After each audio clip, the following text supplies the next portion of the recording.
தினம்தோறும் விளக்கேற்ற நல்ல எண்ணெய் இதயம் நல்லெண்ணெய்.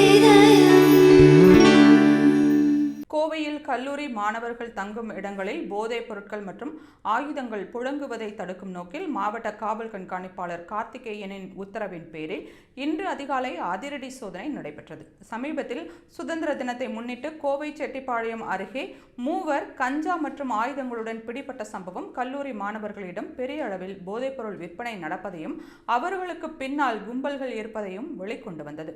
இதையடுத்து மாவட்டம் முழுவதும் 90 குழுக்கள் அமைக்கப்பட்டு மொத்தம் 412 போலீசார் சோதனையில் ஈடுபட்டனர். அதன்படி அதிகாலை 5 மணி முதல் கருமத்தம்பட்டி போரூர் காவல்துறை கண்காணிப்பாளர்கள் தலைமையில் கோவில்பாளையம், செட்டிப்பாளையம், மதுக்கரை உள்ளிட்ட பகுதிகளில் மாணவர்கள் தங்கியிருந்த விடுதிகளிலும் வாடகை அறைகளிலும் போலீசார் திடீரென நுழைந்து சோதனை நடத்தினர்.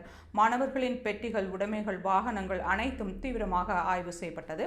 வாகனங்கள் உரிய ஆவணங்களுடன் பயன்படுத்தப்படுகிறதா, மாணவர்கள் அடையாள அட்டைகள் உண்மையானவையா எனவும் விசாரிக்கப்பட்டது. இந்த சோதனையில் தடை செய்யப்பட்ட கஞ்சா, குட்கா, புகையிலை பொருட்கள், மேலும் கத்தி உள்ளிட்ட பயங்கர ஆயுதங்களும் பறிமுதல் செய்யப்பட்டன.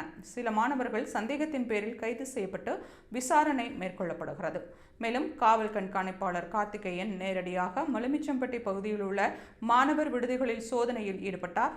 காலை தொடங்கிய இந்த அதிரடி நடவடிக்கை சுமார் 5 மணி நேரத்திற்கு மேலாக நீடித்து கோவை முழுவதும் பெரும் பரபரப்பை ஏற்படுத்தியுள்ளது.